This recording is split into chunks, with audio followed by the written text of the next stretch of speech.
गुरुदेव की जय। सर्वसंगत से प्रार्थना है, सत्संग प्रारंभ हो रहा है। कृपया सत्संग स्थल पर शांतिपूर्वक विराजमान होकर के श्रद्धा से सत्संग सुने। परमेश्वर की प्यारी आत्माओं से पुनर्निवेदन है, सत्संग प्रारंभ हो रहा है। कृपया सत्संग स्थल पर शांतिपूर्वक विराजमान होकर के श्रद्धा से सत्संग सुने। सत सही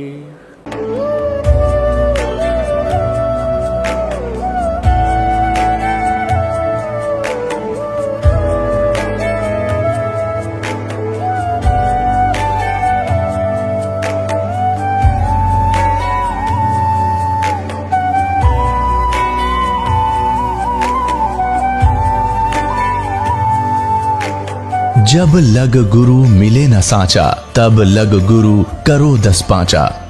क्या गुरु बदल सकते हैं? क्या गुरु बदलने से पाप लगता है? अध्यात्म के इस मैदान में आखिर सही गुरु कौन है? गीता जी में वर्णित तत्वदर्शी संत कौन है? इन सभी प्रश्नों के उत्तर जानने के लिए अवश्य सुनिए जगत गुरु तत्वदर्शी संत रामपाल जी महाराज के मंगल प्रवचन। इतिहास की माने तो इस्लाम धर्म का प्रवर्तक हजरत मोहम्मद जी को माना जाता है, जिन्हें इस्लाम धर्म का अंतिम नबी माना जाता है। हालांकि इस्लाम धर्म को मानने वाले व्यक्ति बाबा आदम को अपना प्रथम पुरुष मानते हैं। इसके अलावा हजरत मूसा, हजरत इब्राहिम, हजरत दाऊद, हजरत ईसा समेत अन्य पैगंबरों पर भी इस्लाम धर्म के लोग विश्वास करते हैं। वहीं इस्लाम धर्म में 4 आसमानी कतेबों को माना जाता है, जिसमें तौरेत हजरत मूसा पर, जबूर हजरत दाऊद पर, इंजील हजरत ईसा पर और पवित्र कुरान हजरत मोहम्मद जी पर नाजिल हुई थी। इस्लाम में रमजान के महीने को एक पाक यानी पवित्र महीना माना जाता है और भारत समेत सभी इस्लामिक देशों में इस महीने में मुसलमानों द्वारा अल्लाह की दी गई हर रहमत का शुक्र अदा किया जाता है। और पवित्र आसमानी किताब कुरान ए पाक का ज्ञान हजरत मोहम्मद को इस्लामिक कैलेंडर के अनुसार रमजान के महीने में प्राप्त हुआ था। इसलिए इस्लाम धर्म में रमजान को एक पवित्र महीना माना जाता है और यही वजह है कि रमजान के इस महीने में मुसलमान भाई बहन कुरान को पढ़ते हैं, रोजे अर्थात उपवास रखते हैं, जकात अर्थात दान देते हैं और कुरान का ज्ञान देने वाले अल्लाह को कादिर अल्लाह मानकर उसकी इबादत करते हैं। लेकिन आज के हम अपने इस खास कार्यक्रम में रमजान के मौके पर आपके सामने इस्लाम धर्म के कुछ खुलासे इस्लाम धर्म की ही पवित्र पुस्तक कुरान पाक से करने वाले हैं, जिसे अंत तक अवश्य देखें।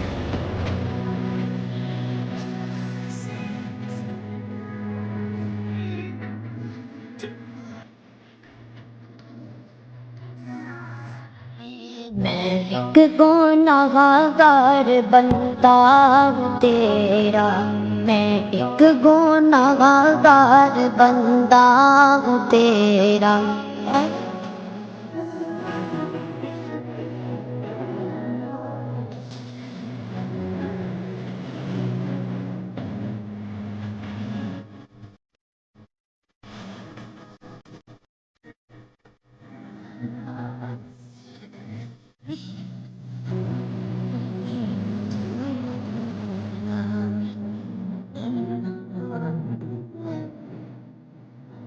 दीन ए इस्लाम अर्थात इस्लाम धर्म की शुरुआत कहाँ से हुई और पाक कुरान दीन ए इस्लाम की रूहानी किताब का इल्म कब और किसने दिया? ऐतिहासिक तथ्यों के अनुसार इस्लाम धर्म का उदय पैगंबर मोहम्मद के साथ जुड़ा हुआ है। मुसलमानों का मानना है कि वे इस्लाम धर्म के अंतिम पैगंबर थे, जिनसे पहले बाबा आदम, मूसा,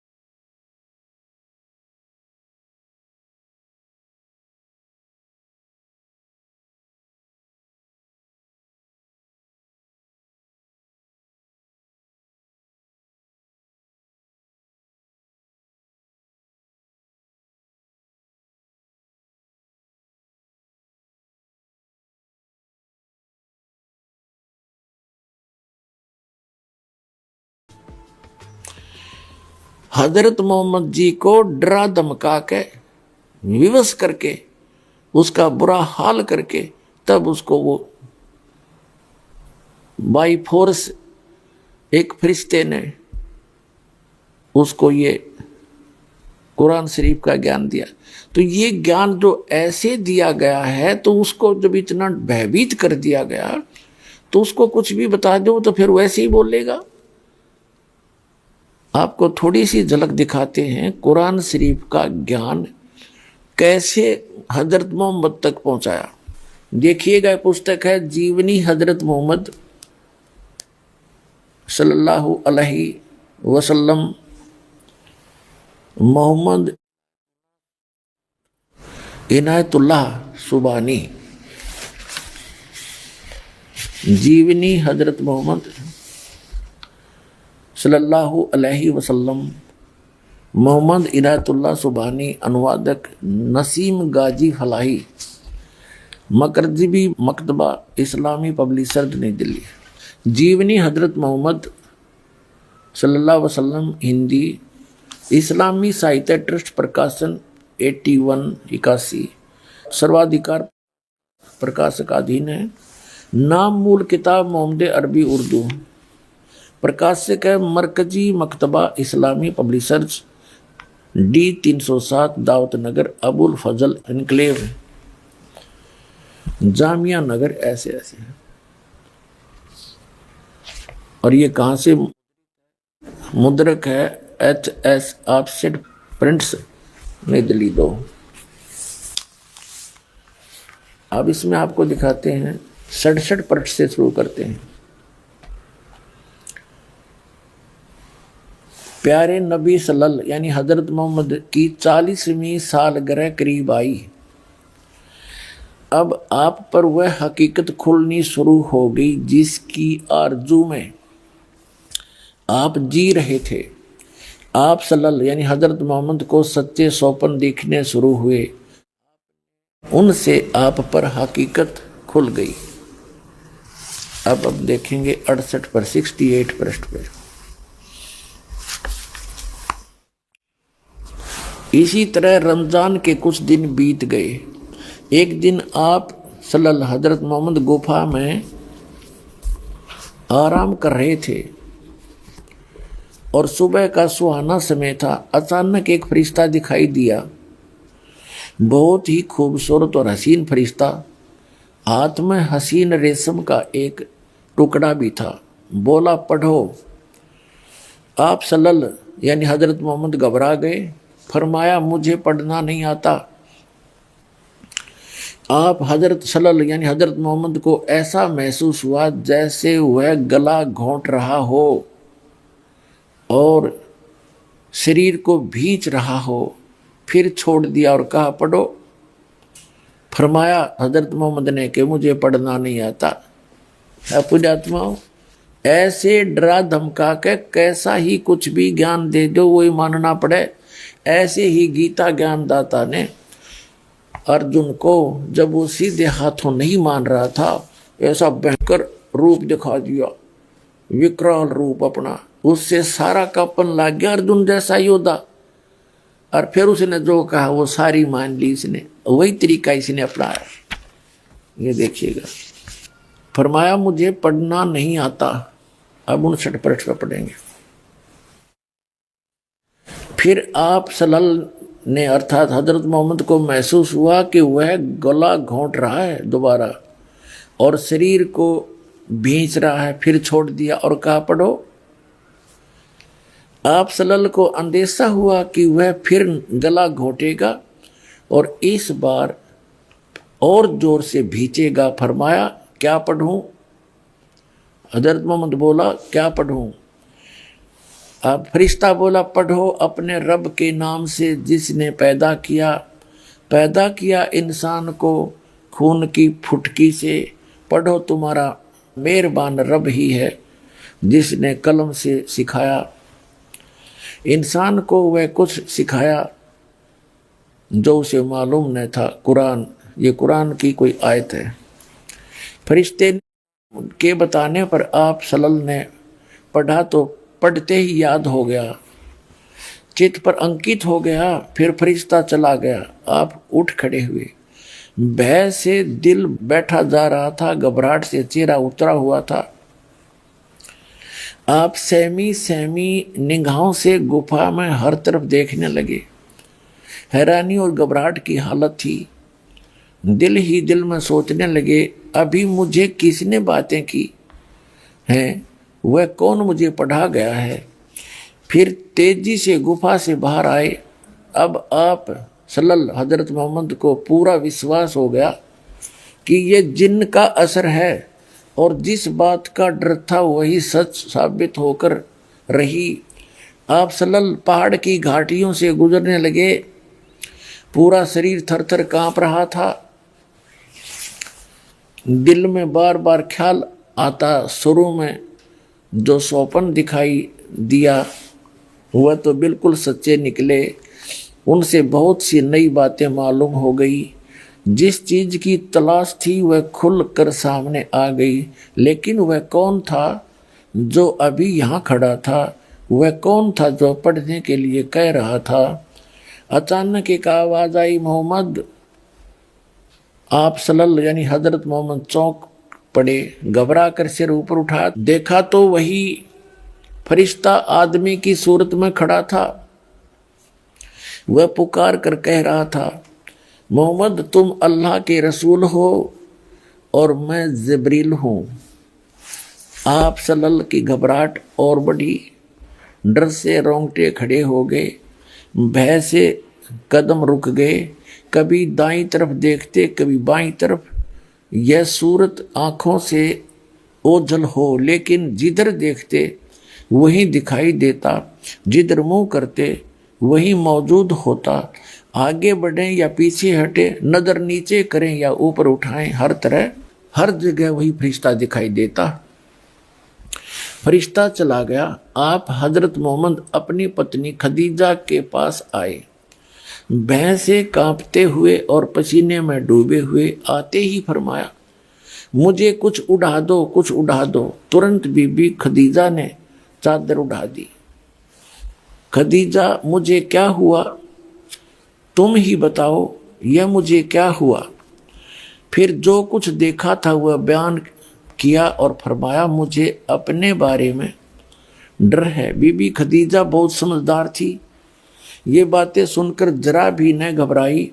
उन्होंने आप हजरत मोहम्मद सल्लल्लाहु को इज्जत की नज़र से देखा और बोली, चाचा के लाडले खुश हो जाइए और जो कर रहे हैं करते रहिए। उस जात की कसम जिसके हाथ में खदीजा की जान है, आप इस उम्मत के नबी होंगे। आप तो सच बोलते हैं, रिश्तों को जोड़ते हैं, अमानतों में खानत नहीं करते, निर्धनों को, बेसहारा लोगों को सहारा देते हैं, मेहमान की खातिर आदि। भला आप को कैसे बर्बाद होने देगा? खदीजा की इन बातों से आपको बड़ी तसल्ली हुई। हजरत मोहम्मद को बेचैनी दूर हुई। मुखड़ा खुशी से चमक उठा। आप सल्लल्लाहु ने इस तसल्ली पर उनका शुक्रिया अदा किया और फिर सो गए। बीबी खदीजा ने आप सल्लल्लाहु की बातों पर विचार किया तो बड़ी खुश हुई, किंतु साथ ही साथ कुछ डरी भी। आप काबा का तवाफ करने चले। रास्ते में बरका मिल गए। देखते ही आपसे बोले, भतीजे तुमने क्या देखा है? आपने सारी बात बता दी। बरका ने कहा, उस जात की कसम जिसके हाथ में मेरी जान है, तुम ऐसे ऐसे। अब कहने का भाव ये है पुण्यात्माओं कि कुरान शरीफ का ज्ञान इस प्रकार इस काल भगवान ने, कुरान शरीफ के ज्ञान दाता ने फरिश्ते के माध्यम से हजरत मोहम्मद तक पहुंचाया। और पूरे मुसलमान धर्म के भाइयों का, मुसलमानों का कहना है कि जो भी ज्ञान, जैसे भी वचन कुरान शरीफ के ज्ञानदाता, जिसको मुसलमान भाई अपना अल्लाह मानते हैं, उसने जो भी शब्द कहे एज इट इज, बगैर किसी बदले कमी बेसी के, फरिश्ते ने हजरत मोहम्मद तक पहुंचाए। चाहे वो आकाशवाणी के माध्यम से, चाहे ऐसे सीधा आ करके या उसके अंदर सीधा टेलीग्राफिकली उसमें भर दिए, फिर वो बोलने लायक गया, जैसे भी। तो इससे दास क्या सिद्ध करना चाहता है कि इस प्रकार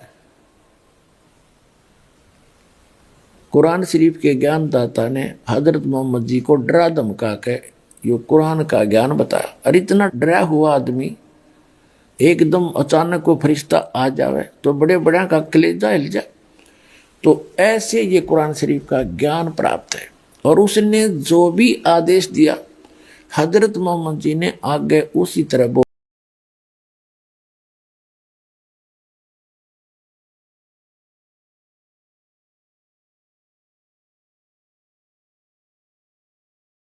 सवाल नंबर 2, इस्लाम धर्म में माना जाता है कि अल्लाह निराकार है तथा मांस खाने का आदेश अल्लाह ने दे रखा है, क्या यह सच है? इस्लाम के बुनियादी विचारों और मुसलमान उलेमाओं के सामूहिक मत के अनुसार अल्लाह एक है।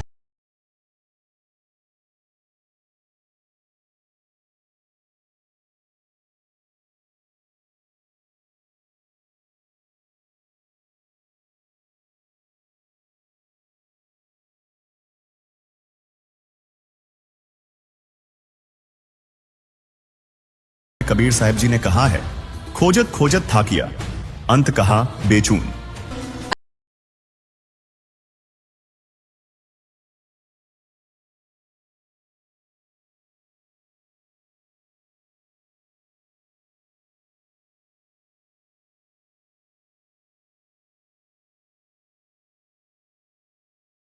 है दर्शकों, पवित्र आसमानी किताब तौरेत जो कि हजरत मूसा जी पर नाजिल हुई थी तथा पवित्र बाइबल जो आसमानी किताब तौरेत, जबूर व इंजिल का संग्रह रूप है से बताते हैं।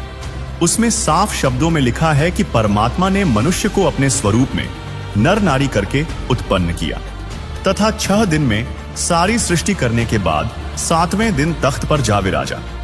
तो इससे तो स्पष्ट है कि जिसने अपने स्वरूप में मनुष्य को बनाया तो वह भी मनुष्य जैसा हुआ। तो फिर वह निराकार कैसे हुआ तथा जो तख्त सिंहासन पर बैठा है तो वह निराकार कैसे हो सकता है?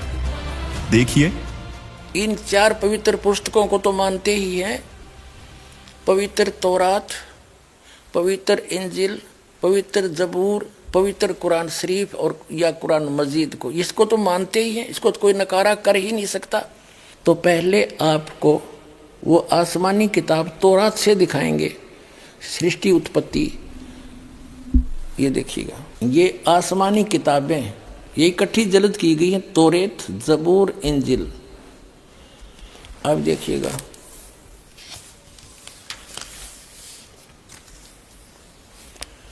और ये यहाँ से छपी है बेंगलोर से।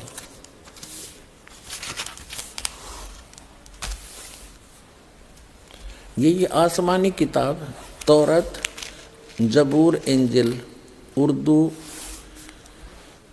स्क्रिप्ट्स, ये यहाँ से, ये देखो, copyright notice published by BSI 206 Mahatma Gandhi road Bangalore से, प्रिंटर्स प्राइवेट लिमिटेड बेंगलोर 94 की। ये 3 किताबें हैं, ये अलग अलग, और कुरान शरीफ अलग है, इनसे न्यारी है। इसमें अब हम तौरात के अंदर दिखाते हैं, इसमें उत्पत्ति पैदाइश दिखाते हैं। ये देखो, ये है पैदाइश 1:1:24 प्रश्न नंबर 2 पे। यहाँ है खिलकत का जिक्र। खिलकत, खुदा ने इत्बिदा और ज़मीन और आसमान को पैदा किया। ज़मीन वीरान और सुनसान थी, गौरहों के ऊपर अंधेरा था। ऐसे ये पहला दिन हुआ, सांझ हुई, शाम हुई, सुबह हुई, पहला दिन हुआ, शाम हुई, सुबह हुई, दूसरा दिन। 2 रचना करते हैं हम, अपने स्थान अपने उस पर आएंगे। ये फिर चौथा दिन हुआ, ये दूसरा दिन हुआ, ये तीसरा दिन हुआ, और फिर ये चौथा दिन हुआ, और फिर ये 5वां दिन हुआ। अब हम 6ठे दिन पर आते हैं। ये तीसरा पृष्ठ है इस तौरात का। अब 26 में कहा कि फिर खुदा ने कहा हम इंसान को, यानी 5 दिन में जो सृष्टि रची वो कर दी, छठे दिन फिर खुदा ने कहा कि हम इंसान को अपनी सूरत पर अपनी सभी की मानिद बनाएं, और वे समुद्र की मछलियों और आसमान के परिंदों और चौपायों और तमाम ज़मीन पर और सब जानवरों पर जो ज़मीन पर रेंगते हैं इख्तियार रखे, उनसे समझदार हो। खाना नहीं लिखा है इसमें, आगे देखो। और खुदा ने इंसान को अपनी सूरत पर पैदा किया, अपने जैसा उत्पन्न किया, जैसा खुदा है। मनुष्य भी, खुदा भी मनुष्य जैसा हुआ। खुदा की सूरत पर उसको पैदा किया, नर और नारी करके उसने उनको पैदा किया। और खुदा ने उनको बरकत दी और कहा फूलो और बढ़ो और ज़मीन में मासूर हो, महकूम करो, और समुद्र की मछलियों और हवा के परिंदों और कुल जानवरों पर जो ज़मीन पर रेंगते हैं इख्तियार रखो। आगे लिखा कि और खुदा ने कहा कि देखो मैं तमाम रूए ज़मीन की कुल बीजदार सब्जी और हर दरख्त जिसमें उसका बीजदार फल हो तुमको देता हूँ, ये तुम्हारे खाने को हैं। और ज़मीन के कुल जानवरों के लिए, हवा के कुल परिंदों के लिए और उन सब के लिए जो ज़मीन पर रेंगने वाले हैं, जिनमें ज़िंदगी का दम है, कुल हरी बूटियाँ खाने को देता हूँ। और ऐसा ही हो गया। अपने आत्मा स्पष्ट कर दिया कि न तो किसी पशु को, न पक्षी को, न जलचर को, न मनुष्य को उस अल्लाह ताला का आदेश नहीं है मांस खाने का। उन्होंने स्पष्ट कर दिया कि ये हरी सब्जी घास फूस दे रखा है तुम्हारे को। और फिर आगे देखो, और ऐसा ही होगा। और खुदा ने सब पर जो उसने बनाया था नज़र की और देखा तो बहुत अच्छा है। और शाम हुई, सुबह हुई और फिर छठा दिन हो गया। फिर उसके बाद आसमान और ज़मीन उनके कुल लश्कर का बनाना ख़त्म हुआ। और खुदा ने अपने काम को जिसे वो करता था 7वें दिन पूरा ख़त्म किया, और अपने सारे काम से जिसे वो कर रहा था 7वें दिन फारिग हुआ। और खुदा ने 7वें दिन को बरकत दी और उसे मुकद्दस ठहराया, क्योंकि उसमें खुदा सारी कायनात से जिसे उसने पैदा किया, बनाया और फारिग हुआ। अब इसको पवित्र बाइबल में दिखाता हूँ एज इट इज, ना तो ये आपको बरगला देंगे आपको, ये नकली अटपट करने वाले मारे सट्टे ने हो गए। हमने बहुत अच्छी तरह ताल में इल्म हूँ मैं, ये कहते हैं जो इनके पढ़ने वाले विद्वान, और का पता नहीं इनको। ये देखिएगा, ये पवित्र बाइबल है, संपूर्ण जीवन अध्ययन बाइबल। ये कहाँ से छपा ये देख लीजिएगा। ये देखिएगा, journal editor Donald C Stamps MDV, associate editor ये जे जवाली, Wesley Adams PhD, Life Publishers International, Springfield, Missouri USA, printed in India. अब ये वही है सारा कुछ, और ये सारा दिखा दूँ, पढ़ लो तुम। अब इसके हम इस पे आते हैं उत्पत्ति पर। देखिएगा, ये उत्पत्ति जिसको अंग्रेजी में इन्होंने कहा है जेनेसिस 1, प्रश्न नंबर 4 पे। आदि में यानी प्रारंभ में परमेश्वर ने आकाश और पृथ्वी की सृष्टि की। पृथ्वी बेडौल और सुनसान पड़ी थी, यह इस पर पहला दिन हुआ। फिर परमेश्वर ने जो कहा, जल के बीच एक ऐसा अंतर हो कि जल 2 भाग हो जाए। सारा कुछ क्या, सांझ हुई, भोर हुई, फिर दूसरा दिन हो गया। फिर सांझ हुई, भोर हुई, तीसरा दिन हो गया। हमने अपने मतलब की बात लेनी, ये चौथा दिन हो गया। सांझ हुई, भोर हुई, फिर चौथा दिन हो गया। अब हम ये 5वां दिन हो गया। प्रश्न नंबर 5 पर आ गए हम। ये सांझ हुई, भोर हुई, 5वां दिन हो गया। अब छठे दिन ये आ गया, छठा दिन। ये छठे दिन में चल पड़ा। इस प्रकार परमेश्वर ने पृथ्वी की जाति जाति के वन पशुओं को और जाति जाति घरेलू पशुओं और जाति जाति की भूमि पर सब रेंगने वाले जंतुओं को बना, और परमेश्वर ने देखा अच्छा है। फिर परमेश्वर ने कहा कि हम मनुष्य को, उन सब पशु पक्षियों को बना कर, फिर हम मनुष्य को अपने स्वरूप के अनुसार बनाएं, अपनी समानता में बनाएं, और वे समुद्र की मछलियों और आकाश के पक्षियों और घरेलू पशुओं और सारी पृथ्वी पर सब रेंगने वालों जंतुओं पर जो पृथ्वी पर रेंगते अधिकार रखें। इनसे समझदार हो। जैसे भैंस, गाय, बैल, इनको हमने अपने काम के लिए प्रयोग कर लिया, इनको खाना नहीं, सताना नहीं, इनको जैसे गाय भैंस आपने रखी, उसको पहले पेट भरते हो, चराते हो, उसको नहवाते हो, धोआते हो, प्यार से रखते हो, जब वो दूध देती है। तो ऐसे कहा, खाने के लिए नहीं कहा उस मालिक ने। देखो आगे, तो परमेश्वर ने कहा मनुष्य को अपने स्वरूप के अनुसार बनाए, अपनी समानता बनाए। तो भगवान फिर कैसा हुआ? फिर परमेश्वर ने कहा हम मनुष्य को अपने स्वरूप के अनुसार बनाए, अपनी समानता बनाए, और वो समुद्र की मछलियों और आकाश के पक्षियों और घरेलू पशुओं और सारी पृथ्वी पर रेंगने वाले जंतुओं पर जो पृथ्वी पर रेंगते अधिकार रखे। आगे देखो, तब परमेश्वर ने मनुष्य को अपने स्वरूप के अनुसार उत्पन्न किया, अपने ही स्वरूप के अनुसार परमेश्वर ने उसको उत्पन्न किया, नर और नारी करके उसने मनुष्यों की सृष्टि की। तो भगवान कैसा? नर आकार, मनुष्य सदृश। जैसे जिनको परमात्मा मिले, सचखंड लेकर गए, वापस छोड़ा, उन्होंने बताया हमरे ही निहार है, हमारा सृजनहार, हमारा भगवान हमारे जैसी शक्ल का है, लेकिन उसकी बॉडी वो उस वहां जाकर के सभी का जो शरीर है इमोर्टल हो जाता, अविनाशी शरीर मिलता है। वो मटेरियल सारा अविनाशी मटेरियल का शरीर है, और यहाँ पर ये नाशवान है ये शरीर। यहाँ जब आता है परमात्मा अपनी ओरिजिनल बॉडी से ही आता है, वो अविनाशी, वो ऐसे ही किसी माँ से जन्म नहीं लेता, सह शरीर आता है, सह शरीर चला जाता है। आपको प्रमाण दिखाएंगे, अल्लाह अकबर सह शरीर आया था, बालक रूप धारण किया, लीला करते बड़े हुए, फिर सह शरीर चले गए लाखों लोगों के सामने। अब ये स्पष्ट हो गया कि परमात्मा ने मनुष्य को अपने जैसा, अपनी सूरत में, अपने शकल के अनुसार अपने जैसा रचा। तो भगवान भी, अल्लाह भी मनुष्य जैसा है।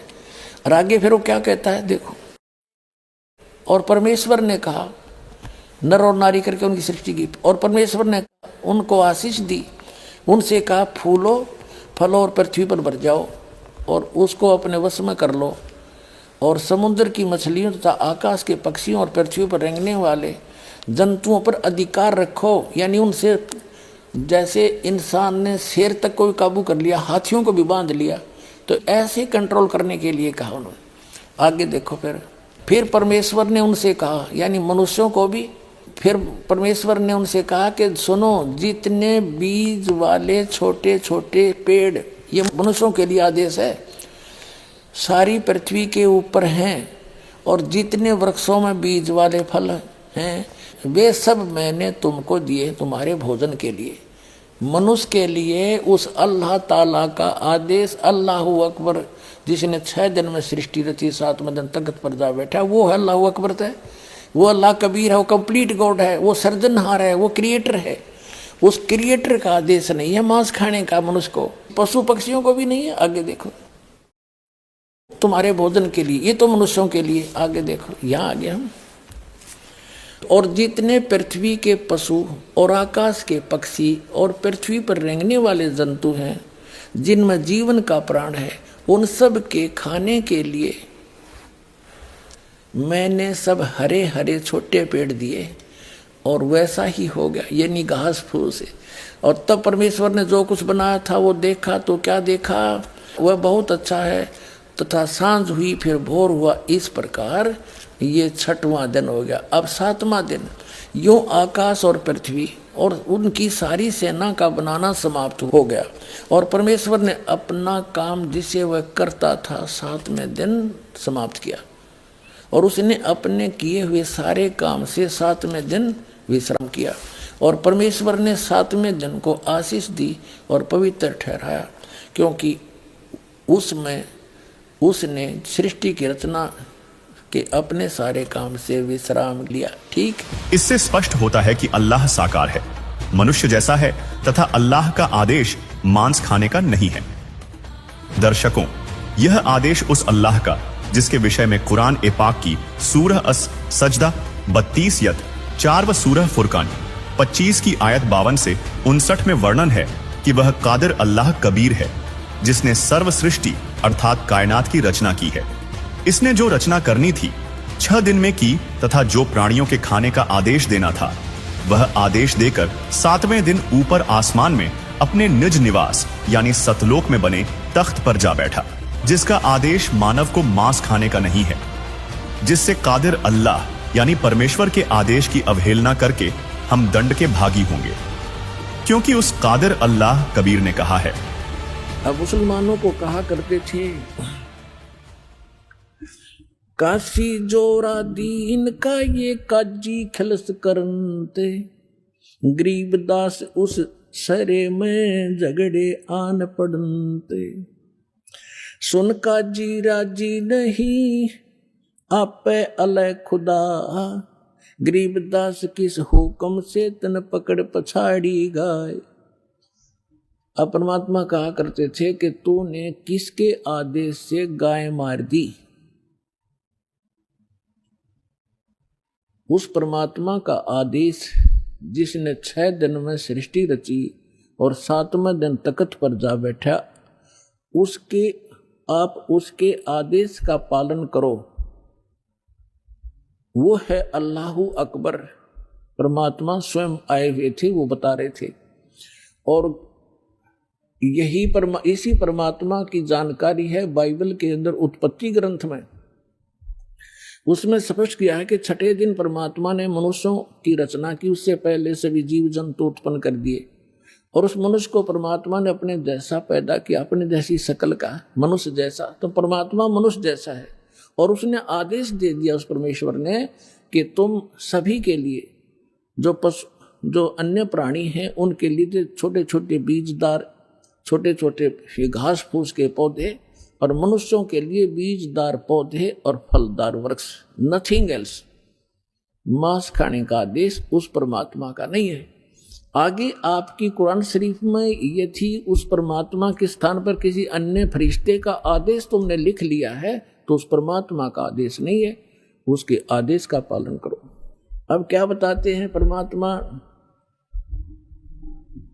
गौ हमारी माता है, गौ हमारी माता है, पीवत जिसका दूध। पहले भैंस कम होती थी, सबके घरों में गायें होती थी। अब जिसका हम दूध पीते हैं, प्रथम जननी जो होती है उसका दूध पीते हैं, वो माँ कहलाती है। फिर हम गाय का दूध पीते हैं तो वो भी माँ हुई, भैंस का दूध पीते हैं तो वो भी माँ हुई, और फिर माँ को मारे जो तुम्हें दूध प्यावे और उसको काटो और खाओ। अरे बुद्धि भ्रष्टो। अब क्या कह रहे हैं परमात्मा, गौ हमारी माता है, पीवत जिसका दूध, गरीबदास का जी कुटल तन कत्ल किया औजूद। गौ अपनी अम्मा है, तापर छुरी नबा, गरीबदास घी दूध को सब ही आत्म खावे। ऐसा खाना खाइए माता को ना पीड़े, गरीबदास दरगह सर तेरे गल में पड़े जंजीरे। के काजी पटक कुराने को उठ गए सिर पीटे, गरीबदास जुल्हे ने इस धानक ने कैसी कही बात कही अदीठ। अदीठ माने हमने कभी सुनी नहीं ये बात, ऐसी ऐसी बकवाद कर रहा है ये।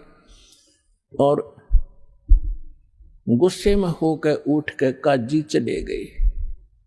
उस दिन सिकंदर लोधी दिल्ली के बादशाह बनारस में गए हुए थे, क्योंकि सिकंदर लोधी दिल्ली का जो सम्राट थे उसके अंतर्गत ये सभी भारत के छोटे छोटे राज्य राजा उसी के अधीन थे। उस समय दिल्ली का जो शासक था सिकंदर लोधी था, वो मुसलमान था, और काशी का नरेश था वीरदेव सिंह बघेल हिंदू, वो दिल्ली के बादशाह के अधीन थे। तो अपने अन्य स्टेट में संभालने के लिए ये सिकंदर लोधी यदा कदा जाता रहता था। तो जब जिस दिन वो सिकंदर लोधी वहां पहुंचा हुआ था, ये वार्ता तो उनकी पहले होती रहती थी, उस दिन सिकंदर लोधी वहां पहुंच गया। तो उस दिन मुसलमानों का दाव लग गया कि आज इसकी कंप्लेंट कराएंगे। ये वीरदेव सिंह बघेल तो हमारी बात सुनता नहीं, क्योंकि ये तो इसका शेष हो चुका है, और सिकंदर लोधी के आने से हम उसको बताएंगे। तो क्या है काजी पटक कुराने को उठ गए सिर पीट। गरीबदास जुल्हा कही ये बानी अकल अजीठ। जुल्हे दीन बिगाड़िया काजी आए फेरे। गरीबदास मुल्ला मुर्ग अपनी अपनी बेर। अब परमात्मा कहा करते, गरीबदास जी बता रहे हैं, कबीर साहब ये ज्ञान सुना रहे थे कि तुम आज मुर्गे को मार रहे हो, गाय को मार रहे हो, बकरे को मार रहे हो, अगले जन्म में आप मुर्गा बनोगे, मुर्गा बनेगा काजी और ये तुम्हारी गर्दन काटेगा। ऐसे टिट फॉर टेंट यहाँ सदा बना रहेगा, तो क्यों ऐसे पंगे में पैर देते हो तुम, आगे फिर गला कटाओगे। तो ये ज्ञान भगवान दे रहे थे, लेकिन वो शैतान मान नहीं रहे थे। मुर्गे से मुल्ला भाई, मुल्ला से फिर मुर्गे। क्या कहते हैं कि मुल्ला तो मुर्गा बना और मुर्गा बना मुल्ला, ये तुम्हारा फिर गर्दन काटेगा।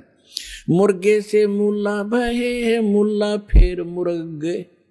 गरीबदास दो जगदह से इन पाया नहीं स्वर्ग। काजी कलमा पढ़त है बाँचे फिर कुरान। गरीबदास इस जुल्म से थर डूबे दो जिहान।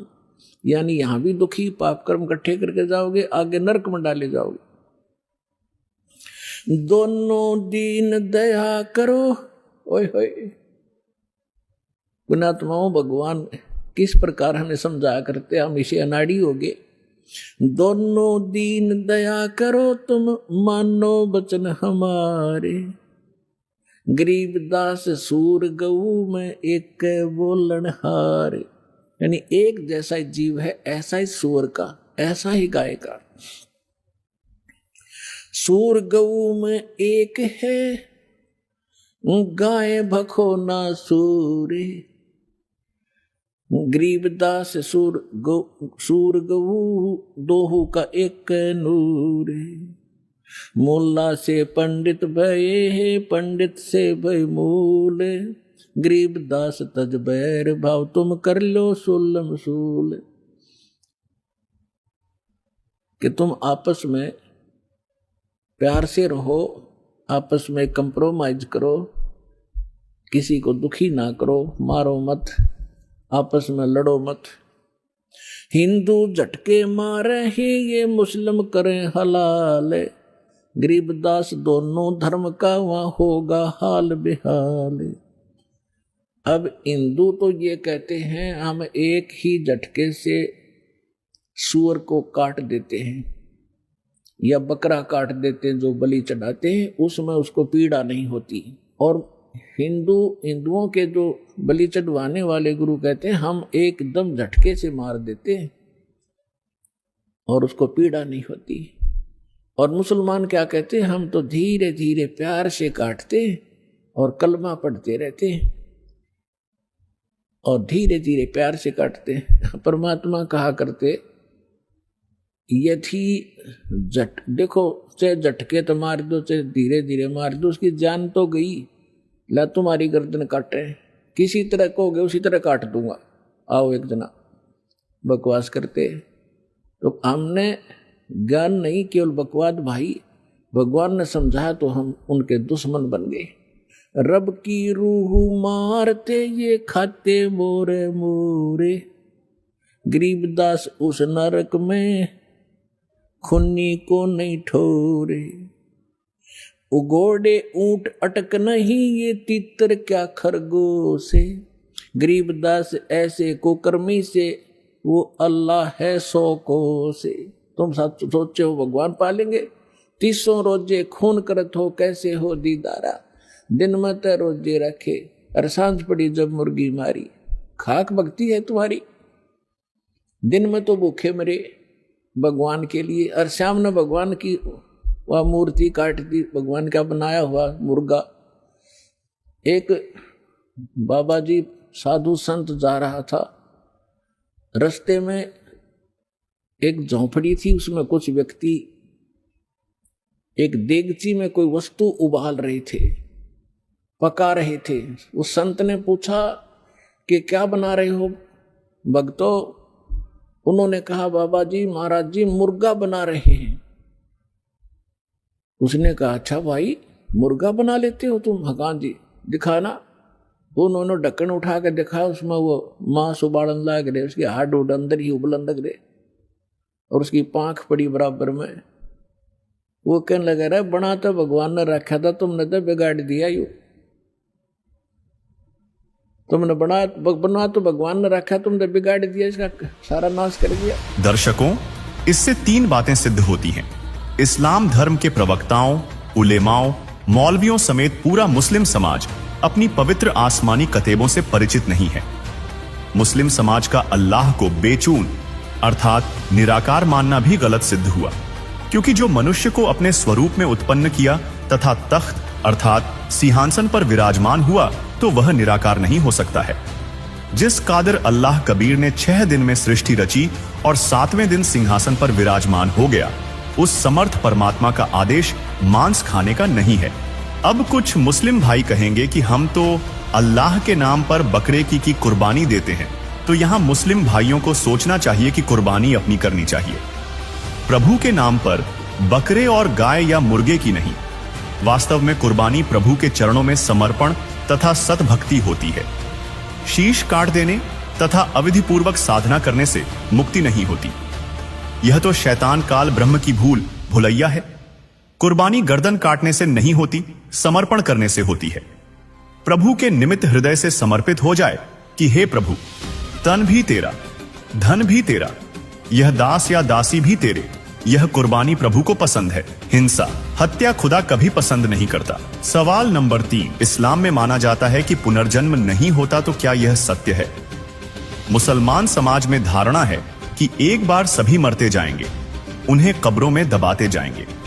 जब खरबों वर्ष बाद कयामत आएगी तो अल्लाह उन्हें जीवित करके उनके कर्मों के आधार पर जन्नत यानी स्वर्ग या जहन्नुम यानी नरक में भेजेगा।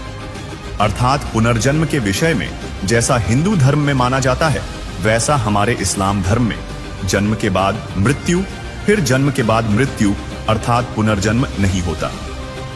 जबकि पाक पुस्तक कुरान मजीद की सूरत कहफ 18 की आयत 47 से 48 में कहा है कि पृथ्वी तो रहेगी, उस पृथ्वी को तुम देखोगे कि खुला मैदान पड़ा है, उसके ऊपर के पर्वत अब अन्य रचना नहीं रहेंगे और सब लोग परमात्मा के सामने अपने कर्मों का फल प्राप्त करने के लिए पंक्ति में खड़े होंगे।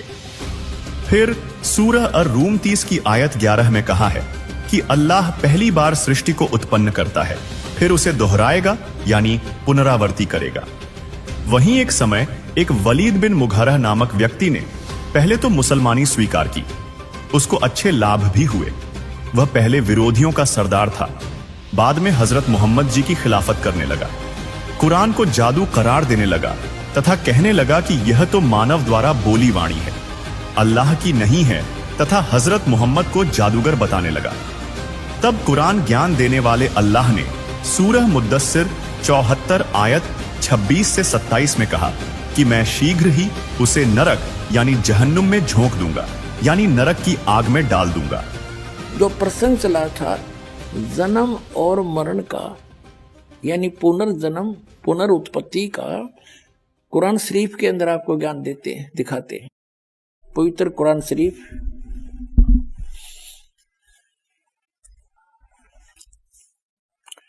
ये वही कुरान शरीफ है और ये देखिएगा शेरवानी संस्करण है, प्रकाशक लखनऊ किताबघर, मौसम बाग, सीतापुर रोड। इतने ये 1969 की छपी हुई है, आज की नहीं, 1969 की अनुवादित है। वही अनुवाद आज तक चल रहा है, ये देखिएगा। ये 17वां संस्करण 2008 में, कॉपीराइट अधिकार। ये Lucknow Kitabghar, opposite bright Motors, मौसम बाग, सीतापुर रोड, लखनऊ। ये प्रथम संस्करण 1969 में छपा था और ये 17वां संस्करण हम पढ़ रहे हैं आपके हाथों में, ये यहां से मुद्रित है। आप देखिएगा, ये है सूरत अंबिया, कुरान शरीफ सूरत अंबिया 21 नंबर, और इसकी आयत यहां से आते आते यहां आ गई है। यहां पर ये 100 होगी, ये वैसी टिप्पणी। इससे आगे फिर ये 553 पर आ गया विमान। इधर तो अरबी भाषा वाली है, इधर ये हिंदी है, इसलिए एक प्रश्न ज्यादा बन जाता।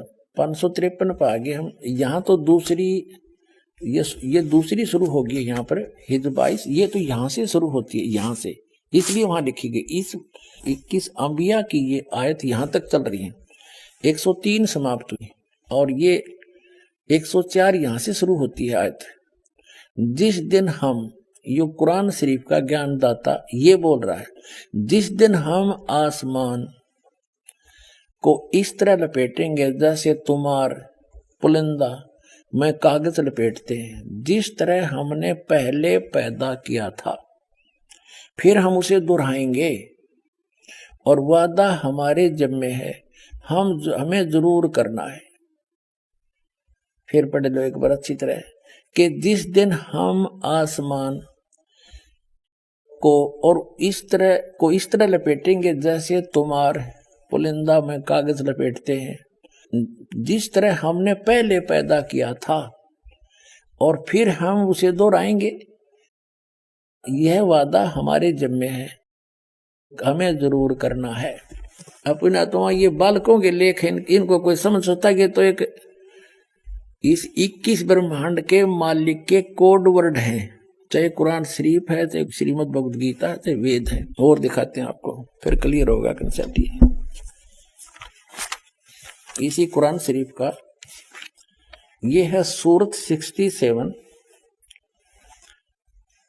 ये यहां से प्रारंभ हुई। ये है कुरान शरीफ चल रही है, कुरान शरीफ, और सूरत मुल्क की 67, मुल्क की 67, सूरत मुल्क की 67 की आयत नंबर ये 2 है, एक यहाँ समाप्त हुई। ये कहते हैं शुरू अल्लाह के नाम से जो निहायत रहम वाला बेहद मेहरबान है। ये एक नंबर है। उसकी बड़ी बरकत है, उस जिसके हाथ में आलम की सारी दुनिया की बादशाही है और वह हर चीज पर शक्तिमान है, समर्थ है। जिसने मरना और जीना बनाया, वो कहते पुनर्जन्म नहीं, जिसने मरना और जीना बनाया ताकि तुमको जांचे कि तुम में कौन अच्छा काम करता है, और वह बड़ा बलवान और साथ साथ बड़ा ही अक्षमा करने वाला है। ये सूरत मुल्क की 67 की 2 नंबर आयत में स्पष्ट कर दिया, जिसने जीना और मरना बढ़ाया। जीना और मरना पुनर्जन्म। और जैसा कि आपने सूरत अंबिया 21 आयत नंबर 104 में देखा कि वो कह रहा कि मैंने जैसे पहले पैदा किया था दोबारा फिर करूंगा पैदा।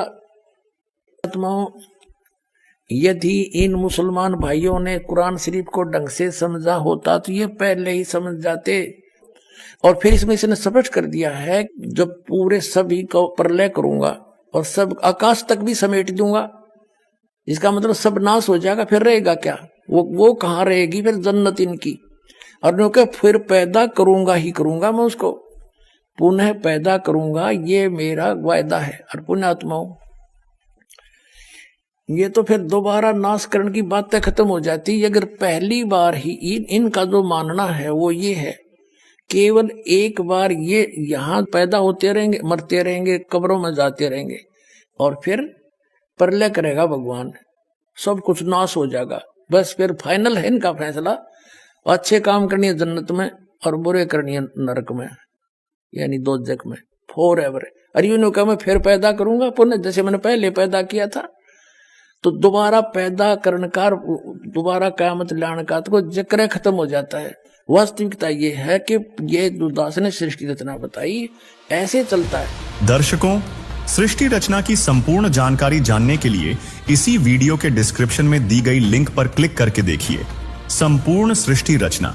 और जब ब्रह्मा जी की मृत्यु होगी, ब्रह्मा जी के एक दिन में पूरी ये कयामत आती है, पृथ्वी, स्वर्गलोक और पाताल लोक पर कति जल ही जल हो जाएगा, सब समाप्त हो जाएंगे। वह जन्नत भी ना रहे इनकी, स्वर्ग जो जन्नत मानते हैं वो भी नहीं रहेगी।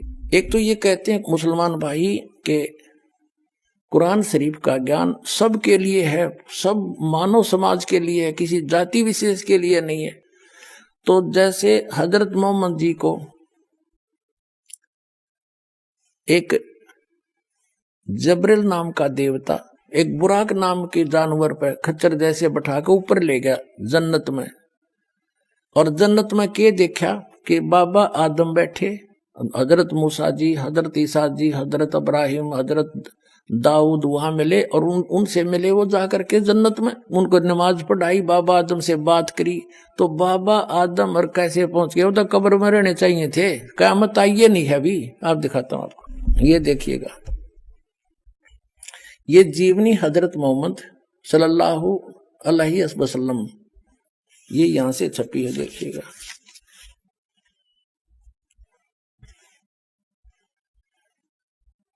मोहम्मद इनायतुल्लाह सुबहानी, अनुवादक नसीब गाजी फलाई, मकरजबी मकतबा इस्लामी पब्लिशर नई दिल्ली से। यहां देखिएगा, जीवनी हजरत मोहम्मद सल्लल्लाहु अलैहि वसल्लम, हिंदी, इस्लामी साहित्य ट्रस्ट, प्रकाशन नंबर 81, सर्वाधिकार प्रकाश का अधीन। नाम मूल किताब मोहम्मद अरबी उर्दू से इसकी हिंदी की गई है, ये यहां से छपी है और ये यहां से मुद्रक है इसका। अब इसमें आपको ले चलते हैं, थोड़ा सा दिखाएंगे, ज्यादा नहीं, संकेत बहुत है समझदार को। 164 पृष्ठ दिखाते हैं इस पुस्तक के। यहाँ लिखा है कि प्यारे नबी सल्लल्लाहु हजरत मोहम्मद अपने सच्चे साथियों के बीच बैठे, अल्लाह ने उनको जो बड़े बड़ी नेमत दी थी उनका जिक्र करने लगे और बैतुल मकदिस से आकाश पर जाने का हाल सुनाया। वहां कुदरत के जो जलवे देखे थे उनको भी बयान किया। आप सल्लल्लाहु ने फरमाया कि इस तरह हजरत जबरील अलैहि मुझे पहले आकाश पर ले गए। वहां इंसानों के बाप हजरत आदम अलैहि मिले। उनका हाल यह था कि जब दाईं ओर देखते तो खिल उठते और हंसने लगते और बाईं ओर देखते तो मारे गम के आंसू भी भर लेते, क्योंकि दाईं ओर उनकी नेक औलाद के कर्म थे और बाईं ओर उसके बद के। हजरत आदम अलैहि ने आप सल्लल्लाहु यानी हजरत मोहम्मद को देखा तो बोले, तुम्हारा आना मुबारक है नेक नबी, है नेक बेटे।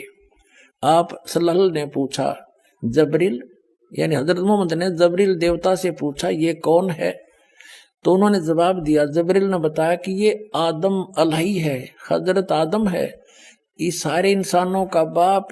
फिर जबरील अलैहि आपको दूसरे आकाश पर ले गए। अब देखो, एक तो इस तरह ये सिद्ध होगी कि जिस जन्नत में ये कुरान शरीफ के आधार से ये तो नमाज आदि पढ़कर जाना चाहते हैं उस जन्नत में, वहां गए हुए प्राणी कितने सुखी। बाबा आदम को ये सुप्रीम मानते अपना, और वो जन्नत में बैठा है, एक बार तो रो रहा है, एक बार हंस रहा है। क्योंकि अब देखो इनकी यह थ्योरी भी गलत सिद्ध होगी कि जब क़यामत आओगी, जब बस सारे पैदा किए जाएंगे, इतने इसका वहां रहेंगे। अब ये बाबा आदम की सारी संतान ऊपर जा रही और ये हजरत ईसा, हजरत मूसा, हजरत इब्राहिम, दाऊद और ये सारे ऊपर बैठे। अब दिखाते हैं आगे। तो कहने का भाव ये है कि तू वो उस जन्नत ने के चाटे, वहां भी दुखी वो आदम, कभी रो रहा है कभी हंस रहा है। क्या इसी को जन्नत कहते हैं? यह साधना गलत है। जहां ये जाते हैं वो ये काल का लोक है, ये पितर लोक है, और वहां एक तरफ पितर लोक है, एक तरफ स्वर्ग है, एक तरफ नरक है। वो बहुत बड़ा क्षेत्र है। तो ये पितर लोक में बैठे हैं सारे, तो वो खाक है वो जन्नत, जहां वहां भी दुखी सबका। इनका हेड ऑफ द डिपार्टमेंट हजरत आदम वहां बैठा, कभी रो रहा कभी हंस रहा, इसी को जन्नत कहते हैं। कहते हैं वहां दुख नहीं, इस तो बड़ा दुख और क्या होगा, सुख का सांस नहीं वहां पर। अब ये जन्नत है, इसको जन्नत कहते। देखो, प्यारे नबी सल्लल्लाहु अपने सच्चे साथियों के बीच बैठे थे, ये सारा बता दिया। उन्होंने फरमाया कि मुझे पहले आकाश पर ले गया, वहां इंसानों के बाप हजरत आदम अलैहि मिले। उनका ये हाल था कि जब दाईं ओर देखते तो खिल उठते, स्वर्ग की तरफ देखे तो अच्छी संतान को देखकर हंसने लग जाते, और बाईं ओर देखते तो मारे गम के आंसू भर लेते, क्योंकि दाईं ओर उनकी नेक औलाद के कर्म थे, बाईं ओर बद के निकम्मी के। हजरत आदम अलैहि ने आप सल्लल्लाहु यानी हजरत मोहम्मद को देखा और बोले, तुम्हारा आना मुबारक हो नेक नबी, नेक बेटे। अब जब आप सल्लल्लाहु ने पूछा, जबरील ये कौन है? तो जबरील ने जवाब दिया, उन्होंने जवाब दिया कि ये आदम अलही है, सारे इंसानों का बाप। अलही आप सल्लल्लाहु को दूसरे आकाश पर ले गए, फिर तीसरे पर, फिर आगे बढ़ते गए। आप सल्लल्लाहु जिस नबी के पास से गुजरते ये मनमोहक शब्द कानों में गूंजते, तुम्हारा आना मुबारक है, नेक नबी है, नेक भाई। इस तरह आप सल्लल्लाहु सातवें आसमान पर पहुंच गए। वहां हजरत इब्राहिम अलैहि मिले और देखते ही बोले तुम्हारा आना मुबारक हो, है नेक नबी है, नेक बेटे। आप सल्लल्लाहु आगे बढ़े और आगे बढ़े और बढ़ते गए। रास्ते में सौंदर्य के रूप भी देखे, प्रकोप के दृश्य भी, हजारों फरिश्ते भी नजर आए। ये हजारों देवता भी हैं, उनके भी, मुसलमानों के भी देवता, फरिश्ते माने देव और सजदे में पड़े हुए रब का गुणगान कर रहे थे। बढ़ते बढ़ते आप अल्लाह के सिंहासन के करीब पहुंच गए, पर्दे के पीछे। वहां आप सल्लल्लाहु पर और आप सल्लल्लाहु की उम्मत पर 50 नमाज दर्ज हुई। वापस आए तो हजरत मूसा अलैहि के पास से गुजर हुआ। कहा कि क्या फर्ज हुआ उम्मत पर? उन्होंने देखते ही पूछा। कहने का भाव यह है कि वो 50 नमाज दी, वो पर्दे के पीछे से बोलता ये काल है, कभी सामने नहीं आता किसी के। श्रीमद् भगवद गीता अध्याय नंबर 7 के श्लोक नंबर 24-25 में कहता कि अर्जुन मैं अपनी योग माया से छुपा रहता हूं, मैं कभी किसी के समक्ष नहीं आता। ये मेरा घटिया अटल नियम है, अविनाशी नियम है।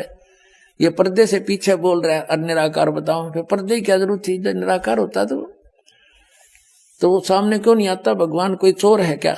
वो भगवान तो यहाँ आता है, हमारे साथ साथ फिरते रहते थे। अल्लाहू अकबर, काशी माँ 120 वर्ष रह कर गए, वो हमारे सच्चे भगवान। ये तो गुप्त रहता है, अपने आत्मा आगे देखो। इसी पर हम चल रहे 165 पृष्ठ पे कि यहाँ देखो, कहते ये 5 नमाजें, लेकिन सबाब इनका 50 का ही है, मेरे फैसले बदला नहीं करते। 5 पर रोक दी नमाज, 50 के स्थान। ठीक है।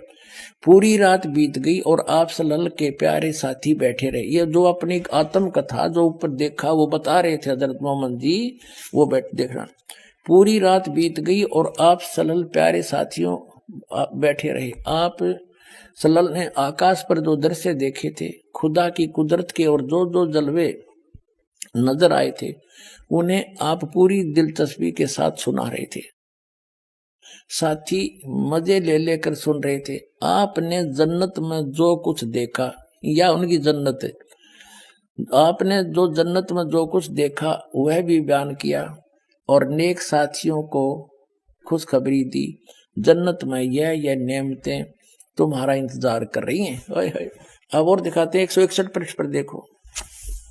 इसी पुस्तक के 161 पृष्ठ पर जीवनी हजरत मोहम्मद के ये क्या कहते हैं कि प्यारे नबी सल्लल्लाहु, वो बता रहे हैं हजरत मोहम्मद जी, आज रात बुराक नामक एक जानवर आया, उस पर बैठकर मैंने बैतुल मकदस की सैर की। वहां पहुंचा तो नबियों की जमात आई, उनमें इब्राहिम अलैहिस्सलाम थे, मूसा और ईसा अलैहि भी थे। मैंने उन सबको नमाज पढ़ाई।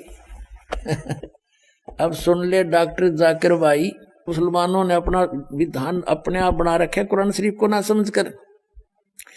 अब ये कहते हैं जब सारे कब्रों में दबा दो, दबाते रहो, और तो ये आवेगी 4 अरब 32 करोड़ वर्ष जब बीत जाएंगे, जब यह कयामत आवेगी, इतने तो वो उन कब्रों में फंसे रहेंगे, सड़ेंगे पड़े पड़े, एज पर योर रूल। बाकी ये गलत है तुम्हारा मानना। अगर ये नियम फाइनल होता, हजरत मोहम्मद जी को ये ऊपर ले गए हुए सारे नबियों की जमात वहां ऊपर देखा जन्नत में, उनको नमाज पढ़ाई, बाबा आदम मिले, बाबा आदम की सारी संतान वहां नरक में पड़ी, कुछ जन्नत में। ये सिद्धांत भी इनका गलत सिद्ध हुआ कि जो बाद में ही सब जीवित किए जाएंगे। ये गलत सिद्धांत है, भ्रमित है। वास्तविकता ये है कि जन्म मरण जो परमात्मा ने आकर बताया ऐसे ही होता है, लेकिन पूर्ण परमात्मा की सत भक्ति करने के उपरांत फिर ऐसे स्थान पर चले जाएंगे जो वहां नरक नहीं है, वहां जन्नत ही जन्नत है, वो सतलोक है।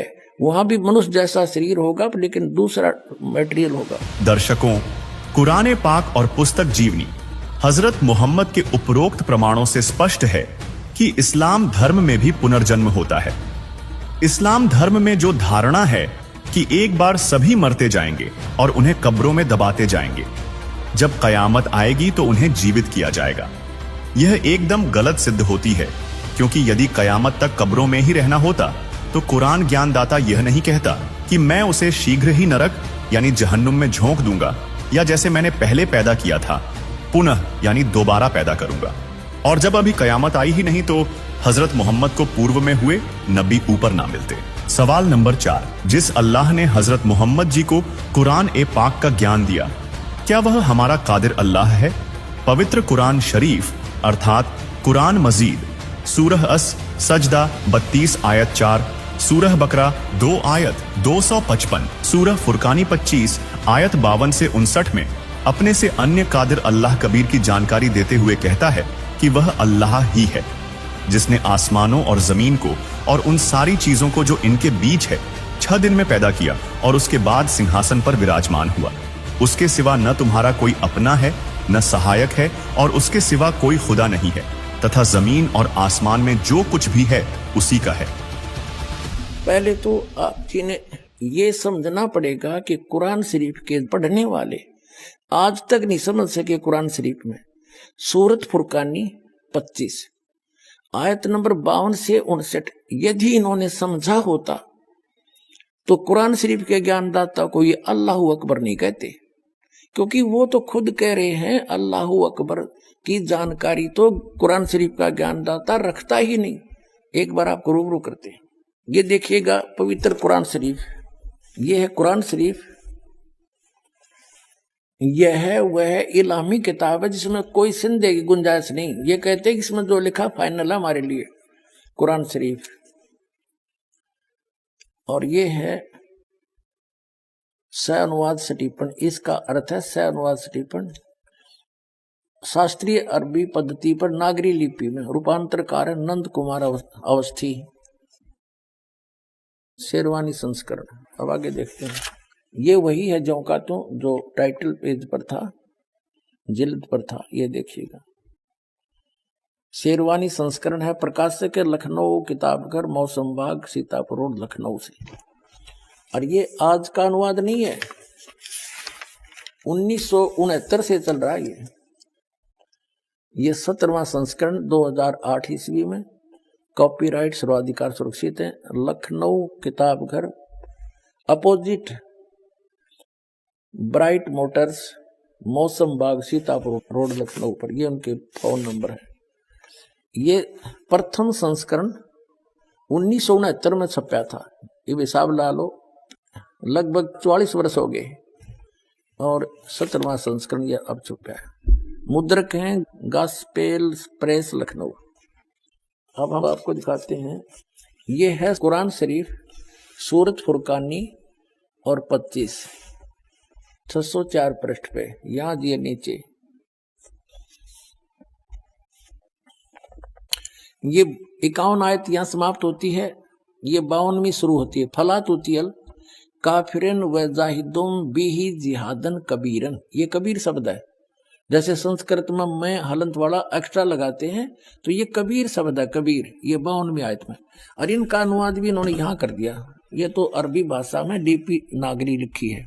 ये 51वीं आयत समाप्त हुई, 52वीं प्रारंभ होती है। कुरान शरीफ का ज्ञानदाता अपने नबी अपने पैगंबर हजरत मोहम्मद को हिदायत दे रहा है, इंस्ट्रक्शन दे रहा है कि सुनो तो ए पैगंबर तुम काफिरों का कहा न मानना, और इस कुरान की दलीलों से या मैं जो तुझे कह रहा हूं उनका सामना बड़े जोर से करो। ये कबीर का अर्थ इन्होंने बड़ा कर दिया। हाँ, ये जिहाद का अर्थ लड़ना नहीं होता, ये जिहाद जो है लठ बजाना नहीं, यानी उनकी बातों में नहीं आना। कुरान शरीफ का ज्ञानदाता कहता है कि इन काफिर नहीं मानते कि कबीर वो बड़ा भगवान है कोई, तुम तो ये पैगंबर तुम काफिरों का कहा न मानना, और इस कुरान शरीफ की दलीलों से उनका सामना बड़े जोर से करो। इन्होंने कबीर का अर्थ बड़ा कर दिया। इसका अर्थ वास्तव में ये बनता है इसका अर्थ वास्तव में ये बनता है कि कुरान शरीफ का ज्ञानदाता कह रहा है कि जो ये काफिर लोग हैं ये नहीं मानते कि कोई बड़ा और भगवान है, इनके शब्दों में। तो कुरान शरीफ का ज्ञानदाता हजरत मोहम्मद जी से कह रहे हैं कि तय भी इनकी बातों में ना आना, इनके साथ संघर्ष करना, लड़ना नहीं, संघर्ष करना, इनकी बात तू ना मानना अगर तेरी ना मान्यता है। यानी आपकी बातों को ये काफिर नहीं माने कि कबीर नामक सुप्रीम पावर है, वो अल्लाह ताला है, तो तू इनकी बातों में आकर के अपने इस यथार्थ ज्ञान को भूल ना जाना, छोड़ना नहीं। अब क्या बताया है देखो, तो ए पैगंबर यानी हजरत मोहम्मद कुरान शरीफ का ज्ञानदाता कह रहा है, तो काफिरों का कहा न मानना और इस कुरान की दलीलों से, यानी मैं तुझे जो संदेश दे रहा हूं इससे उनका सामना बड़े जोर से करो। इसका अर्थ यह है कि कबीर के लिए तू संघर्ष कर, उनकी बात ना मानना, तू सच्ची मान लेना। अब आगे बता, इसका क्लियर हुआ देखिए। अब ये आपने 52 आयत पढ़ ली। अब 53 में कुरान शरीफ का ज्ञानदाता कहता ये कबीर जो बड़ा भगवान है वो वही है जिसने 6 दिन में सृष्टि रची और 7वें दिन तख्त पर जा बैठा, और जिसने सारी सृष्टि रची, ससुराल वाले बनाए, बहू बेटी बनाई, सब मनुष्य पैदा किए, पृथ्वी और आसमान के बीच में जो भी कंस्ट्रक्शन है, रचना है, उसने ही की। तो कुरान शरीफ का ज्ञानदाता तो रचनार भी कौन ही, ये तो कोई और बता रहा है कि वो है सारी सृष्टि का रचने वाला और वो अल्लाह बड़ा है। वो 6 दिन में सृष्टि रचकर 7वें दिन तख्त पर जा बैठा, तो कुरान शरीफ का ज्ञानदाता वो अल्लाह बड़ा नहीं है। देखो अब हम 53 आयत पढ़ेंगे, और वही है वो कबीर नामक अल्लाह, कबीर अल्लाह, बड़ा अल्लाह वही है जिसने 2 दरियाओं को मिला चलाया, एक का पानी मीठा प्यास बुझाने वाला और एक का खारी कड़वा, और दोनों में एक आड़ और मजबूत रोक बना दी। और वही है जिसने पानी की बूंद से आदमी को पैदा किया, फिर उसको साहिबे नसब यानी किसी का बेटा या बेटी और ससुराल वाला यानी किसी का दामाद बहू बनाया, और तुम्हारा परवरदिगार हर चीज करने पर शक्तिमान है। अब 54 आयत पढ़ लिया हमने। और काफिर अल्लाह के सिवा ऐसों को पूजते हैं जो न उनको नफा पहुंचा सकते और न उनको नुकसान पहुंचा सकते हैं, और काफिर तो अपने परवरदिगार से पीठ दिए हुए हैं, मुंह मोड़े हैं। और ए पैगंबर हमने तुमको खुशखबरी सुनाने और सिर्फ अजाब से डराने के लिए भेजा है। अब देखो विचार करो पुण्यात्माओं, जो हजरत मोहम्मद को पैगंबर बनाकर भेजने वाला है वो तो ज्ञान दे ही रहा है, और वो किसी अन्य अल्लाह ताला की जानकारी दे रहा है, अल्लाह अकबर की, बड़े भगवान की, अल्लाह कबीर की। तो कुरान शरीफ का ज्ञानदाता अल्लाह कबीर नहीं है। आप देखो तो, और ये पैगंबर हमने तुमको खुशखबरी सुनाने और सिर्फ अजाब से डराने के लिए भेजा है। इन लोगों से कहो कि मैं तुमसे इस अल्लाह के हुक्म पर कुछ मजदूरी नहीं मांगता, हाँ जो चाहे अपने परवरदिगार तक पहुंचने की राह इख्तियार कर ले। और ए पैगंबर उस जिंदा पर भरोसा रखो। और जिंदा जो अरबी भाषा है उसमें जिंदा शब्द लिखा है, उसका अर्थ जिंदा है। जिंदा का अर्थ है क्योंकि ये परमात्मा जिन भी महापुरुषों को मिले हैं वो अल्लाह अकबर यानी ग्रेट गॉड, कंप्लीट गॉड, वहां से चलकर आता है, स्वयं सह शरीर आता है और जिंदा महात्मा का रूप बनाकर अच्छी आत्माओं को मिलता है। ये वेद गवाही देते हैं और आंखों देखा संत गवाही देते हैं। तो आदरणीय धर्मदास साहिब जी को भी जिंदा महात्मा के रूप में मिले, एक संत के रूप में, जिंदा एक बाबा के रूप में। आदरणीय मलुकदास जी को भी जिंदा बाबा के रूप में मिले। आदरणीय नानक साहिब जी को भी बेई नदी पर जिंदा महात्मा के रूप में मिले। और आदरणीय दादू साहिब जी को भी जिंदा बाबा के रूप में मिले। आदरणीय गरीबदास साहिब जी को गांव छुड़ानी जिला ददर हरियाणा के खेतों में, छुड़ानी के खेतों में जब गऊ चरा रही थी, वहां सतलोक से आए परमात्मा जिंदा महात्मा के रूप में थोड़ी सी दूर पर आकर उतर के उनसे मिले। उनको सचखंड ले गए इन सब महात्माओं को, फिर वापस छोड़ा। तो इन सभी महात्माओं ने कहा कि दशादने गरीबदास साहिब जी ने कहा कि अनंत कोट ब्रह्मांड का एक रति निवार सतगुरु पुरुष कबीर है, ये कुल के सिरजनहार।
कबीर जुलाहा सब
और उसके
करना चाहता है या किसी को हीन करना चाहता है या किसी के नबी पैगंबर देवता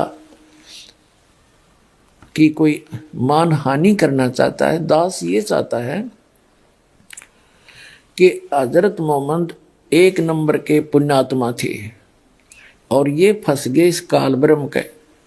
इस काल ब्रह्म ने डरा धमका के इसको जो साधना बताई, 5 वक्त की नमाज, अजान जो परमात्मा को पुकारने का बंग बोलते हैं,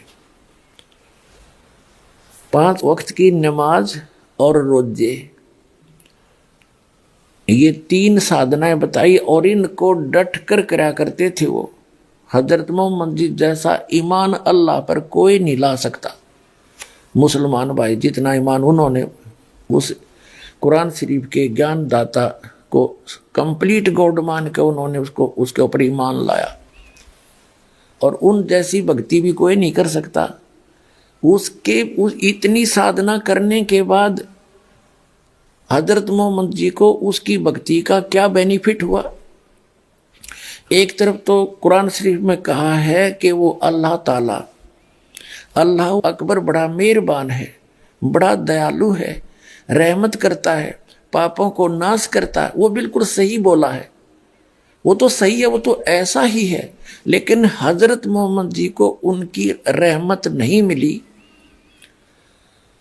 उनका लाभ नहीं मिला। उसका कारण क्या रहा कि उस अल्लाह अकबर की way of worship, method of worship, पूजा का मार्ग, पूजा की विधि नहीं है। सूरत फुरकानी 25 आयत नंबर 52 से 59 में स्पष्ट कर दिया कुरान शरीफ के ज्ञानदाता ने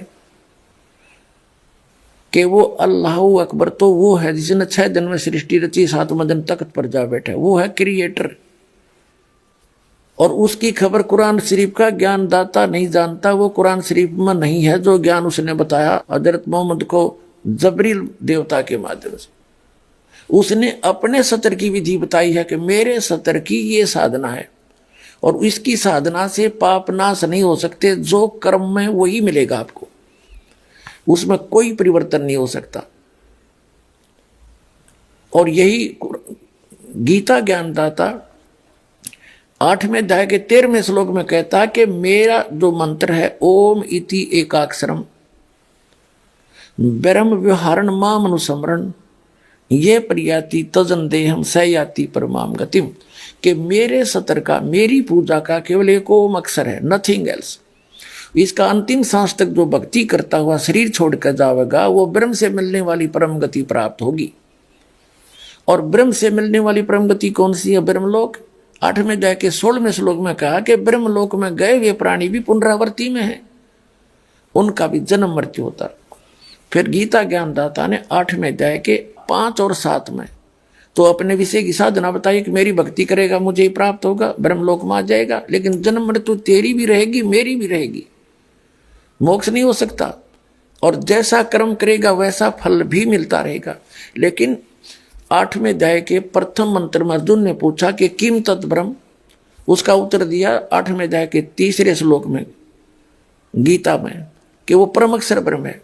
तो 8वें अध्याय के 5 से 7 तक तो अपनी विधि बताता गीता ज्ञानदाता, और उसके विषय में इसने बता दिया जन्म मृत्यु तेरी भी रहेगी मेरी भी रहेगी, यहां शांति हो नहीं सकती, युद्ध तो करना ही पड़ेगा। और युद्ध करना तो वहां शांति कहाँ? इसलिए 18वें अध्याय के 66वें श्लोक में कहा कि तू सर्वभाव से उस परमेश्वर की शरण में जा, उसकी कृपा से तू परम शांति को और सनातन परम धाम को प्राप्त होगा। बेरी शरण में रहेगा तो शांति नहीं हो सकती। यहाँ तो आपने दुख है भाग में तो दुख भी भोगने पड़ेंगे, और सुख है तो तेरे भाग का सुख भी मिलेगा। उसके लिए ऑप्शन छोड़ दिया है कि तत्वदर्शी संतों को पूछ, मैं नहीं जानता उसकी भक्ति विधि। 17वें अध्याय के 23वें श्लोक में गीता ज्ञानदाता ने उस परम अक्षर ब्रह्म सच्चिदानंद घन ब्रह्म, ब्रह्म ने माने सच्चिदानंद घन ब्रह्म की भक्ति का संकेत किया है कि उसके 3 मंत्र का जाप है। ओम तो सार्वजनिक कर दिया, वो तो उसका है ही, और तत् और सत वो सांकेतिक छोड़ दिए, उसको तत्वदर्शी संत बताएगा। तो वो दोनों कोड वर्ड जो हैं वो दास के पास है, वो कंप्लीट कोर्स है। तो उसकी भक्ति 8वें अध्याय के 8, 9, 10 श्लोक में बताया कि सच्चिदानंद घन ब्रह्म की भक्ति करेगा तो उसको प्राप्त होगा। 8वें अध्याय के 5 और 7 में कहा कि मेरी भक्ति करेगा तो मुझे प्राप्त होगा। ब्रह्म की साधना करने वाला ब्रह्मलोक में जाएगा। गीता अध्याय नंबर 8 के श्लोक नंबर 16 में स्पष्ट कर दिया है कि ब्रह्मलोक पर्यंत सभी पुनरावृत्ति के अंदर है। तो उसने स्पष्ट कर दिया है कि उस पूर्ण परमात्मा की साधना से मैं परिचित नहीं हूं और मेरी भक्ति करेगा तो ऐसे ही कष्ट भी होंगे, तेरे भाग में सुख है तो सुख भी होगा, तो ये दोनों मिलते रहेंगे। और परम शांति चाहिए तो तुझे सब पापों का नाश चाहिए तो परम अक्षर ब्रह्म की शरण में चला जा। उसके लिए तत्वदर्शी संत की खोज कर ले। तो वो तत्वदर्शी संत ये दास रामपाल दास सतलोक आश्रम पर वाला जिला है, हिसार हरियाणा में भारत के अंदर है। तो पुण्यात्माओं, दास की प्रार्थना है वो सत भक्ति इस दास के पास उपलब्ध है। आपको कभी दुख नहीं होगा, परमात्मा हरदम साथ रहेगा। वो अल्लाह अकबर की भक्ति उसने खुद आकर के यहाँ बताई है, वो ज्ञान इस दास के पास उपलब्ध है, उसको प्राप्त करो।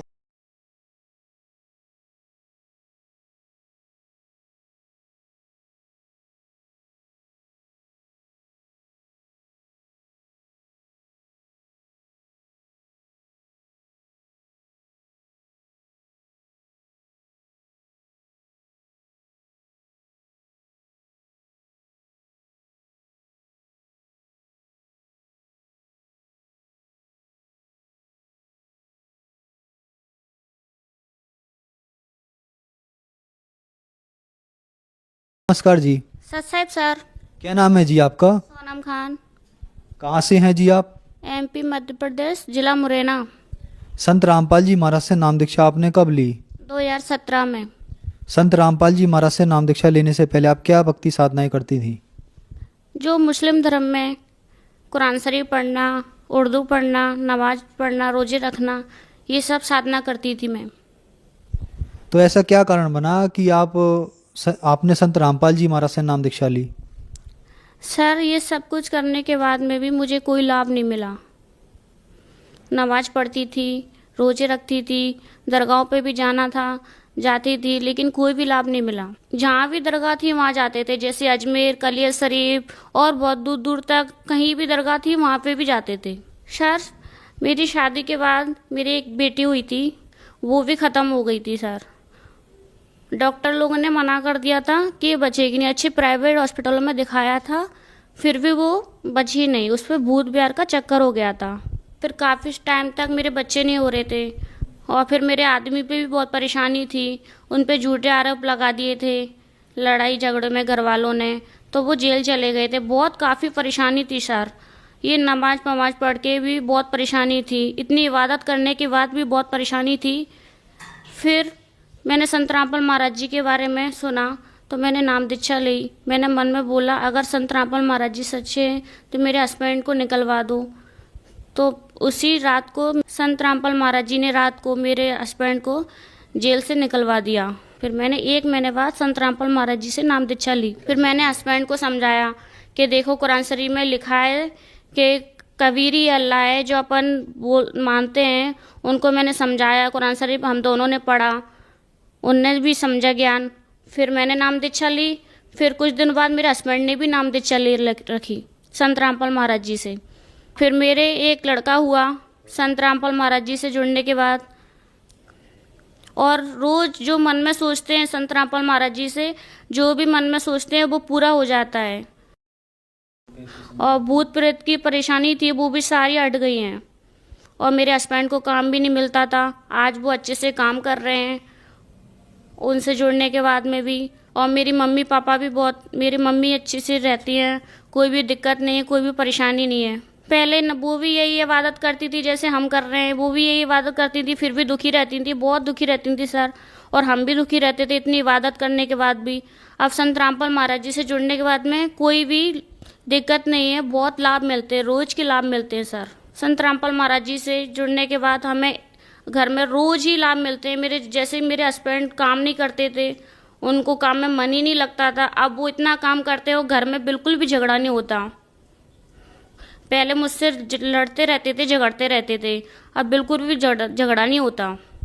संत रामपाल जी महाराज से नाम दीक्षा लेने के बाद आपको बहुत सारे लाभ मिले, जैसे कि आपने बताया कि आप मुस्लिम धर्म से हैं और फिर अपने धर्म के अनुसार अपनी इबादत करती थी। तो क्या जब आप संत रामपाल जी महाराज की शरण में आई, आप हिंदू में कन्वर्ट हुई? सर मैं संत रामपाल महाराज जी की शरण में आई हूँ, ना तो मैं हिंदू हो गई हूँ, मुझे तो एक अल्लाह की तलाश थी, और जो संत रामपाल महाराज जी बता रहे हैं, जो ज्ञान जो कुरान शरीफ में लिखा है वही बता रहे हैं, उसी को मैं कर रही हूँ। उसी से मुझे बहुत लाभ मिल रहे हैं, जो संत रामपाल महाराज जी बता रहे हैं। कुरान शरीफ में लिखा है 786 बार अल्लाह का नाम, कबीर का नाम, वो अपने कबीर हैं। फिर आपने संत रामपाल जी महाराज से नाम दीक्षा ली, तो जो श्रद्धालु आज आपको टीवी पर देख रहे हैं, खासकर मुस्लिम धर्म के समाज को आप क्या कहना चाहेंगी?